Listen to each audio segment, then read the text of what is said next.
పల్నాడు జిల్లా సత్తెనపల్లి నియోజకవర్గ పరిధిలోని ముప్పాళ్ల మండల కేంద్రంలో పురాతనమైన విగ్రహాలను గ్రామస్తులు వెలికితీశారు. గ్రామ సమీపంలోని మసీదు సమీపంలో సైడక్ కాలువ పక్కన ఈ పురాతన విగ్రహాలు బయటపడ్డాయి.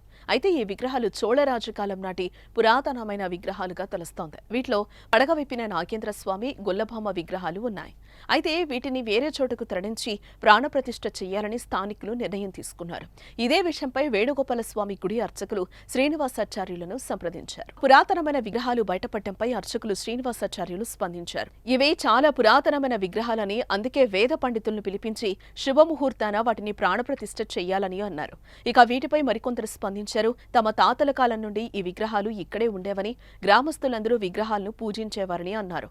అయితే కాలక్రమేణా అవి భూగర్భంలో కలిసిపోయాయని, మళ్లీ ఇలా ప్రత్యక్షం కావడంతో సంతోషం వ్యక్తం చేస్తున్నారు. ఇదిలా ఉండగా గ్రామంలో వరుస మరణాలు సంభవిస్తూ ఉండడంతో గ్రామానికి ఏదో కీడు శంకిస్తోందని, ఎక్కడో తప్పు జరిగిందని ఆలోచన చేస్తున్న తరుణంలో గ్రామంలో పురాతనమైన విగ్రహాలు, మురుగునీటి కింద రోడ్డు పక్కన భూమిలో గతంలో పూజలందుకున్న విగ్రహాలు ఉన్నాయని పెద్దల ద్వారా తెలుసుకున్నారు.